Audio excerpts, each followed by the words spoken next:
Assalamualaikum warahmatullahi wabarakatuh. Selamat pagi semuanya. Bagaimana kabar kalian hari ini? Sehat kan? Alhamdulillah.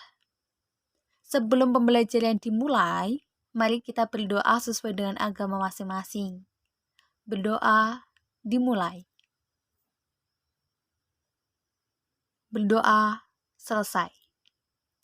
Oke.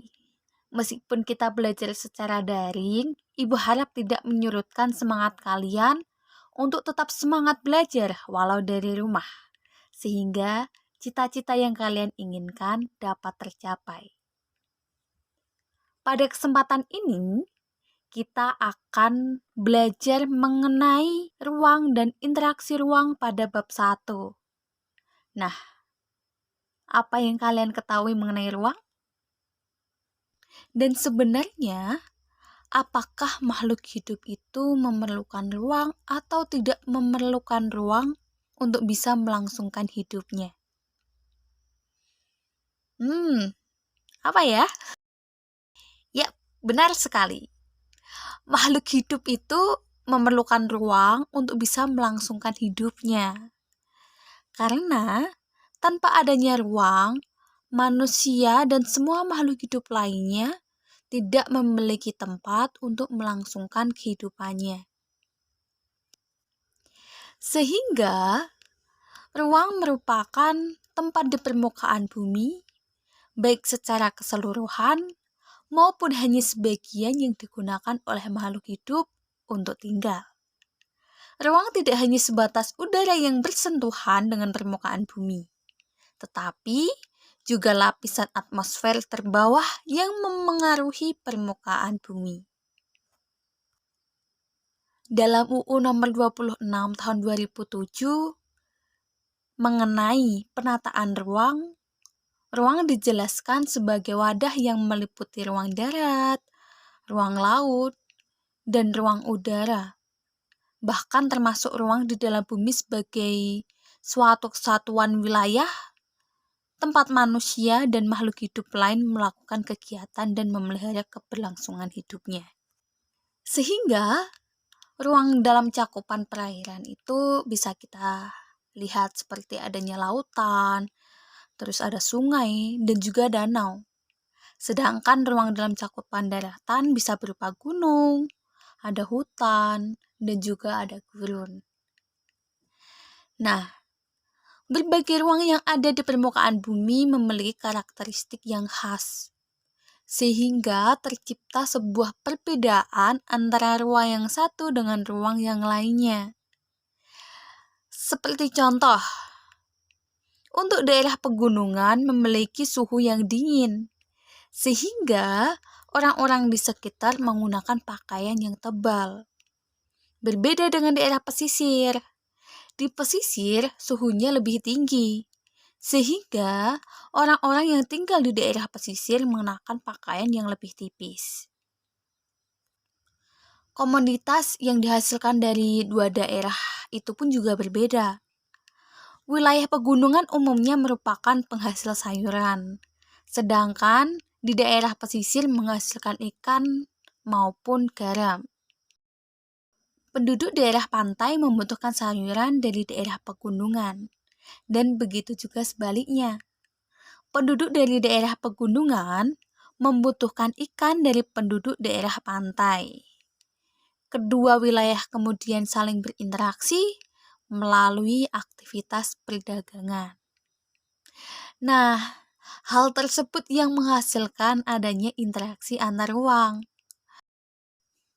Interaksi antar ruang merupakan hubungan timbal balik penghuni ruang dalam rangka untuk memenuhi kebutuhan karena perbedaan potensi setiap ruang, di mana hal tersebut mempunyai pengaruh terhadap tingkah laku baik melalui kontak langsung ataupun tidak langsung. Interaksi melalui kontak langsung terjadi ketika seseorang datang ke tempat tujuan. Sedangkan interaksi tidak langsung terjadi melalui berbagai cara. Misalkan dengan membaca berita, melihat tayang di televisi, dan lain sebagainya. Dari adanya interaksi ruang, sebenarnya apa sih syarat-syarat interaksi ruang itu sendiri? Nah, kita akan membahasnya sekarang. Ada beberapa syarat interaksi antar ruang. Yang pertama adalah saling melengkapi atau complementarity. Nah, kondisi saling melengkapi ini terjadi jika ada wilayah-wilayah yang berbeda komoditas yang dihasilkannya. Sehingga jika ada dua wilayah atau lebih yang memiliki komoditas yang berbeda, maka kondisi tersebut akan saling melengkapi ataupun saling menguntungkan. Contohnya kita lihat, misal nih, wilayah pegunungan merupakan penghasil sayuran, sedangkan wilayah pesisir merupakan penghasil ikan ataupun garam. Nah, wilayah pegunungan membutuhkan ikan, sedangkan wilayah pesisir membutuhkan sayuran. Perbedaan inilah yang akan menyebabkan adanya interaksi antara daerah pegunungan dengan daerah pesisir. Jika masing-masing memiliki kelebihan ataupun surplus, maka wilayah pegunungan akan melakukan interaksi dengan wilayah pesisir melalui aktivitas perdagangan ataupun jual beli. Yang kedua adalah kesempatan antara atau intervening opportunity. Nah, kesempatan antara merupakan suatu lokasi yang menawarkan alternatif lebih baik sebagai tempat asal maupun tempat tujuan. Contohnya, wilayah A menghasilkan sayuran, wilayah B menghasilkan ikan dan garam. Begitu juga daerah C dengan potensi sumber daya alam yang sama dengan wilayah B. Untuk jarak wilayah A dan B 3 km, sedangkan jarak antara A dan C adalah 6 km. Maka akan terjadi interaksi yang kuat antara wilayah A dan B. Karena apa? Karena jarak yang ditempuh dari wilayah A dan B cenderung lebih dekat daripada jarak antara wilayah A dan C. Akibatnya, terjadi interaksi yang melemah antara wilayah A dan C. Terus yang terakhir, adanya kemudahan transfer atau transfer ability. Kemudahan transfer adalah kemudahan distribusi barang yang disebabkan adanya sarana dan prasarana yang mendukung. Sebagai contohnya, wilayah A menghasilkan sayuran, wilayah B menghasilkan ikan dan garam. Begitu juga dengan daerah C dengan potensi sumber daya alam yang sama dengan wilayah B. Untuk jarak antara wilayah A dan B diketahui 3 km, sedangkan jarak antara A dan C diketahui 4 km. Namun, antara A dan B tidak didukung dengan adanya sarana dan prasarana yang memadai. Berbeda dengan wilayah A dan C yang didukung dengan adanya sarana dan prasarana yang memadai. Sehingga, meskipun jarak tempuh antara wilayah A dan C lebih jauh, maka terjadi interaksi yang kuat antara wilayah A dan C yang disebabkan adanya sarana dan prasarana yang memadai. Hal tersebut disebabkan adanya kemudahan transfer dan biaya dari wilayah A dan C. Selanjutnya, kita akan mempelajari bentuk-bentuk interaksi antar ruang. Terdapat 3 bentuk-bentuk interaksi antar ruang.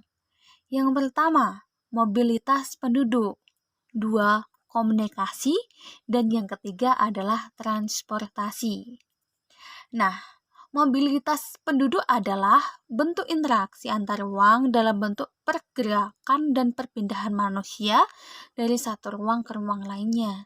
Dengan contoh urbanisasi, imigrasi, transmigrasi, terus ada perjalanan ke tempat kerja, perjalanan ke tempat wisata, dan lain sebagainya. Yang kedua, komunikasi. Komunikasi dijelaskan sebagai bentuk interaksi antar ruang melalui perpindahan ide, gagasan, informasi, visi misi, cita-cita, dan sejenisnya, baik secara langsung maupun tidak langsung. Contohnya seperti melihat tayangan berita, menayangkan televisi, dan juga membaca buku dan lain sebagainya. Yang terakhir adalah transportasi. Transportasi adalah bentuk interaksi antar ruang melalui perpindahan barang dari suatu tempat ke tempat lain. Dengan contoh, pengangkutan barang, perdagangan, dan lain sebagainya. Sekian pembelajaran pada pagi hari ini. Semoga bermanfaat. Tetap jaga kesehatan dan patuhi protokol kesehatan. Jangan lupa like, komen, dan subscribe. Wassalamualaikum warahmatullahi wabarakatuh.